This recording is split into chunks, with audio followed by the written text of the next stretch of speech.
so my understanding, and let's be clear about this, is Lieutenant O'Connell shows up at the residence of Levi Chavez the night that Tara Chavez was found dead, correct? Yes, sir. As a police officer, you recognize that there are certain, when there's blood on things, that would be a crime scene area, possibly, right? Yes, sir. Do you think that would have been recognized as with a dead body there and blood there? And by the way, what was the motive for death?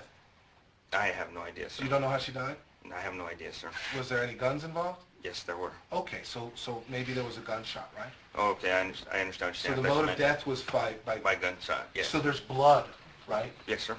So you have a lieutenant of the Albuquerque Police Department going out of jurisdiction, right? Yes, sir. Because this happened in Valencia County, right? Yes, sir. Valencia County is down south of Albuquerque, correct? Yes, sir.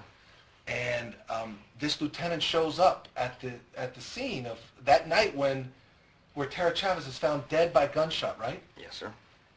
Are you testifying today that you know for a fact that he was untruthful to either Doug West or when he wrote this report? I know the facts were not consistent.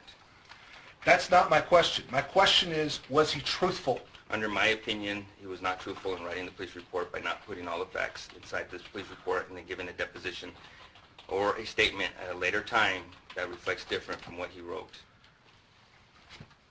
Deputy Chief Banks, are you telling me then that if I reviewed every police report that you ever wrote, I could never find anything in there or anything about the event that you didn't put in your police report? I'm not the one that's here, and to answer your question, I mean, let's go. We can go look. Are you holding it against Russell Pereira, for example, that when he caught the burglars of your own home, that he didn't put in his police report that you went back and had a private conversation in the car with one of them? Are you going to hold that against him? If it needed to be put in there, then he should have put it in there. Should it have been put in there, sir? Absolutely. Really? Absolutely. Did you check to see if it was? I did not. I don't even know what the disposition of that case was. I don't know if the guys were convicted or not. I didn't follow up with it because I tried to stay away from that.